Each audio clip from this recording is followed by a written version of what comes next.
잠시 멈춰서서 마음을 쉬어가는 시간, 생각 산책입니다.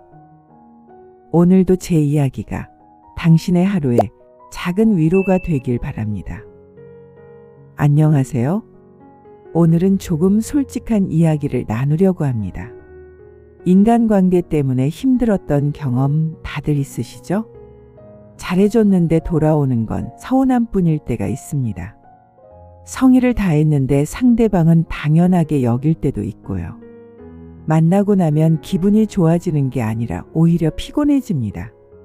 왜 나만 이렇게 애쓰는 걸까? 관계를 끊자니 미안하고 이어가자니 힘들고, 이런 고민 해보신 적 있으시죠? 인간관계는 정말 어렵습니다. 특히 나이가 들수록 더 복잡해지는 것 같아요. 가족, 친척, 직장 동료, 오랜 친구들. 챙겨야 할 사람은 많은데 마음은 자꾸 무거워집니다. 오늘은 이런 고민을 해결해 드리려고 합니다. 독일의 철학자 쇼펜하우어가 남긴 특별한 지혜입니다. 이 이야기를 듣고 나면 마음이 한결 가벼워지실 겁니다. 먼저 우리가 왜 이렇게 힘든지 살펴보겠습니다. 40대, 50대, 60대가 되면 인간관계가 달라집니다. 젊을 때는 단순했던 관계들이 복잡해지죠. 첫 번째, 가족과 친척 관계입니다. 명절 때마다 만나는 친척들이 부담스럽습니다. 요즘 뭐 하세요? 자식들은 잘 되고 있어요. 이런 질문들이 배려가 아니라 평가처럼 느껴집니다. 시댁, 처갓집 눈치도 봐야 하고요. 잘해줘도 고맙단 말 한마디 없을 때가 많습니다. 두 번째, 직장 관계입니다. 회사에서는 또 다른 스트레스가 있습니다. 실적 압박도 힘든데 인간관계까지 신경 써야 합니다. 점심 모임, 저녁 회식, 주말 골프. 거절하면 왕따 당할까봐 억지로 참석합니다. 피곤한데도 웃으며 이야기를 들어줘야죠. 세 번째, 친구 관계입니다. 오랜 친구들과도 거리감이 생깁니다. 만날 때마다 자랑만 늘어놓는 친구가 있습니다. 자식 자랑, 돈 자랑, 건강 자랑. 듣고 있으면 초라해지는 기분이 듭니다. 만나고 나면 기분이 안 좋아지는데도 계속 만납니다. 오래된 친구니까 끊을 수는 없잖아. 이렇게 스스로를 설득하며 버팁니다. 네 번째, 동네 이웃 관계입니다. 아파트 단지나 동네에서도 스트레스가 있습니다. 입만 열면 남의 집 이야기하는 이웃이 있어요. 옆집 며느리가 말이야. 윗집 아들이. 이런 뒷담화에 끼기 싫은데 피하기도 애매합니다. 같이 있으면 나도 소문의 대상이 될 것 같아요.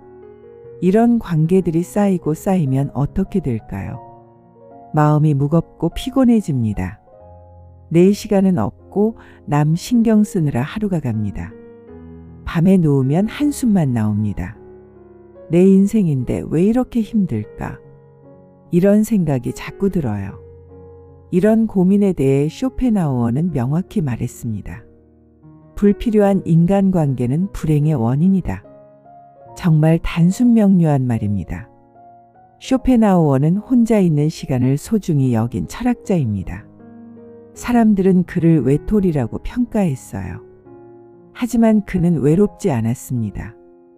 오히려 불필요한 관계로 스트레스 받는 사람들이 불쌍했죠. 쇼펜하우어는 유명한 비유를 남겼습니다. 바로 고슴도치 비유입니다. 추운 겨울날 고슴도치들이 모여 있었습니다. 추위를 피하려고 서로 가까이 다가갔어요. 그런데 가시에 찔려서 아팠습니다. 그래서 다시 멀어졌더니 이번엔 너무 추웠어요. 고슴도치들은 여러 번 시도 끝에 깨달았습니다. 적당한 거리가 필요하구나.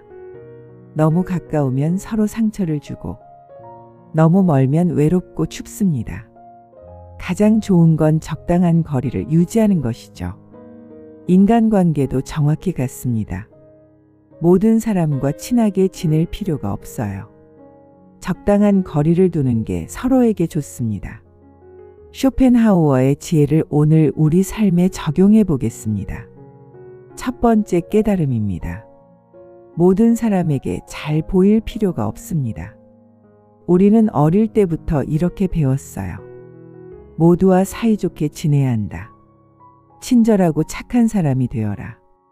이런 가르침은 좋은 의도였지만 부작용이 있습니다. 모두에게 좋은 사람이 되려다 보면 자신을 잃어버립니다. 내가 싫어도 참아야 하고, 내가 힘들어도 웃어야 하고, 내 시간이 없어도 만나줘야 합니다. 그러다 보면 진짜 나는 사라져요. 남들이 원하는 모습만 남게 됩니다. 이건 건강한 삶이 아닙니다. 두 번째 깨달음입니다. 억지 관계를 줄이는 것이 곧 마음의 평안입니다. 관계를 끊으면 외로워지지 않을까? 많은 분들이 이렇게 걱정합니다. 하지만 실제로는 정반대입니다. 불필요한 관계가 많을수록 더 외롭습니다. 가짜 웃음을 지으며 시간을 보내는 게 진짜 외로움이에요. 반대로 관계를 정리하면 마음이 가벼워집니다. 내 시간이 생기고 여유가 생깁니다. 진짜 소중한 사람과 깊은 대화를 나눌 수 있어요. 이게 진짜 행복입니다. 세 번째 깨달음입니다. 사람 수보다 관계의 질이 중요합니다. 친구가 100명이어도 진심 어린 대화를 못 나누면 의미 없습니다. 반대로 친구가 3명이어도 서로 이해하고 지지해주면 충분해요. 나이가 들수록 관계의 수는 줄어들어야 합니다. 대신 깊이는 더 깊어져야 하고요. 이게 성숙한 어른의 인간관계입니다. 이제 실천 방법을 알려드리겠습니다. 첫 번째 방법, 거리를 두는 용기를 내세요. 연락이 오면 무조건 답해야 한다는 생각을 버리세요. 바쁘면 오늘은 좀 힘들어요. 라고 말해도 됩니다. 만남 제안이 와도 거절할 수 있어요. 다음에 만나요 라고 말하는 게 무리한 게 아닙니다. 처음에는 어색하고 미안할 수 있어요. 하지만 몇 번 해보면 익숙해집니다. 그리고 진짜 중요한 사람은 이해해 줍니다. 이해 못하는 사람이라면 애초에 중요한 사람이 아니에요. 두 번째 방법, 내 시간을 존중하세요. 쓸데없는 모임에 가는 대신 내가 좋아하는 일을 하세요. 책을 읽거나 산책을 하거나 영화를 보세요. 혼자 있는 시간이 아깝지 않습니다. 오히려 나를 충전하는 소중한 시간이에요. 처음에는 혼자 있는 게 어색할 수 있어요. 내가 너무 이기적인 건 아닐까? 이런 생각이 들 수도 있습니다. 하지만 자신을 돌보는 건 이기적인 게 아니에요. 자신을 사랑하는 사람만이 남도 사랑할 수 있습니다. 세 번째 방법, 진짜 소중한 사람에 집중하세요. 내 말을 경청해주는 사람이 있나요? 힘들 때 위로해주는 사람이 있나요? 내 성공을 진심으로 축하해주는 사람이 있나요? 이런 사람들에게 시간과 마음을 쓰세요. 10명의 아는 사람보다 1명의 진짜 친구가 낫습니다. 소중한 사람과는 자주 만나고 깊이 대화하세요. 그 사람에게 고마움을 표현하세요. 당신이 있어서 든든해요 라고 말해주세요. 이렇게 관계의 질을 높여가는 겁니다. 네 번째 방법, 단계적으로 정리하세요. 갑자기 모든 관계를 끊을 필요는 없습니다. 조금씩 천천히 정리해 가세요. 먼저 만나면 기분 나쁜 사람부터 거리를 두세요. 연락 빈도를 줄이고 만남도 줄여가세요. 그 다음엔 에너지만 빼앗아가는 관계를 정리하세요. 내가 일방적으로 주기만 하는 관계 말이에요. 이런 식으로 조금씩 정리하다 보면 자연스럽게 필요한 관계만 남게 됩니다. 쇼펜하우어의 말을 다시 한번 새겨보겠습니다. 불필요한 인간관계는 불행의 원인이다. 정말 명확한 진실입니다. 우리가 불행한 건 돈이 없어서가 아닙니다. 건강이 나빠서도 아니고요. 불필요한 관계 때문에 에너지를 소진해서입니다. 억지로 웃고 억지로 만나고 억지로 관계를 유지하면서 진짜 나를 잃어버렸기 때문입니다. 이제는 달라져야 합니다. 억지로 붙잡지 않아도 괜찮습니다. 떠나는 사람은 보내주세요.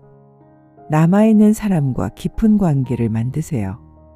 모든 사람에게 좋은 사람이 될 필요 없어요. 소중한 사람에게만 좋은 사람이면 충분합니다. 내 마음을 지키는 게 가장 중요합니다. 당신의 에너지는 소중합니다. 불필요한 곳에 낭비하지 마세요. 진짜 가치 있는 곳에 쓰세요. 오늘부터 시작해 보세요.